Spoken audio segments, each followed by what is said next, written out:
Hello everyone and welcome to my channel. आज हम देखते हैं 23 जुलाई का इंडियन एक्सप्रेस का एक्सप्लेन सेक्शन में एक आर्टिकल है कोलेस्ट्रॉल से रिलेटेड। इसके बारे में हम जानेंगे। तो कोलेस्ट्रॉल की सबसे पहले तो कोलेस्ट्रॉल क्या होता है, what is cholesterol. Cholesterol is a fatty substance that body needs to build cells and hormones. It is naturally produced by the body and plays an important role in immunity, recovery, and overall functioning of the body. Cholesterol levels can fluctuate with stress, infections, surgery, and seasonal changes. Cholesterol inherently bad नहीं है अपने आप में, because our body needs it to build cells and digest food and hormones, make hormones.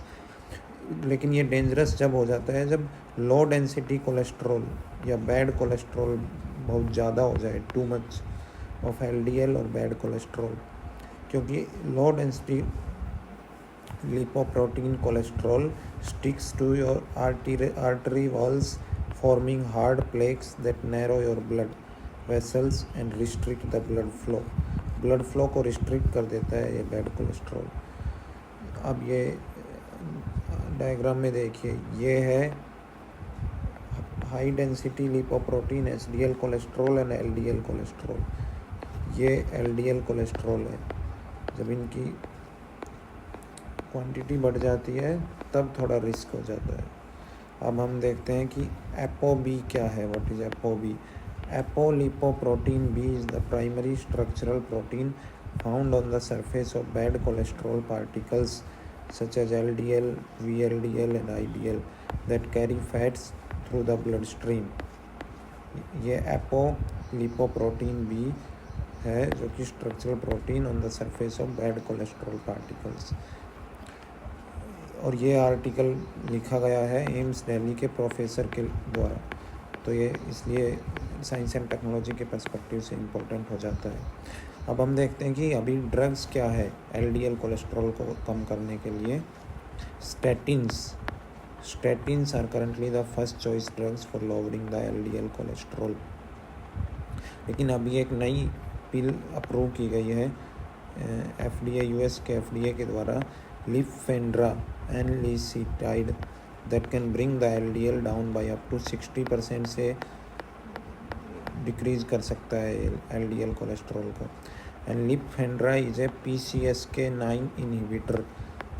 तो ये अलग से काम करता है, जैसे कि स्टैटिन्स जो है वो रिड्यूस करती है लीवर्स प्रोडक्शन ऑफ कोलेस्ट्रॉल, जबकि PCSK इनहिबिटर्स हैं वो रिमूव करते हैं, they remove the bad cholesterol from the blood stream.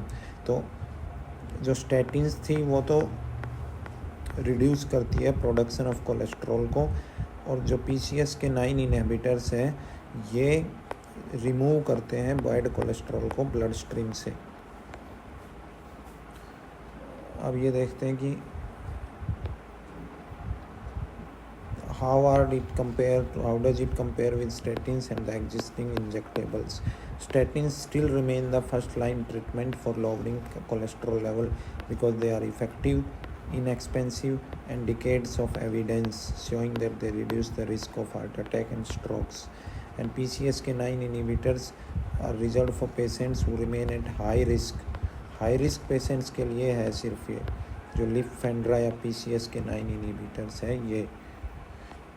और हम लास्ट में ये आर्टिकल ये देखते हैं कि when should one get their cholesterol level checked. Every adult should check their cholesterol at least once in early adulthood. Means 18 से 29 साल के बीच में एटलीस्ट एक बार तो कोलेस्ट्रॉल लेवल चेक ज़रूर करवाना चाहिए to identify the disorders which affect around 1 in 250 people. 250 में से एक जने को अफेक्ट करते हैं LDL cholesterol from younger years. That can be addressed for people with normal cholesterol levels and low cardiovascular risk. Repeat testing is generally advised every 5 years. हर 5 साल में एक बार repeat testing of cholesterol level करना ज़रूरी है।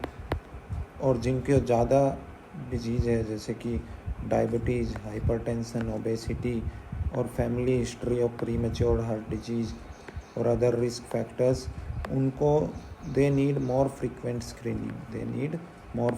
Screening.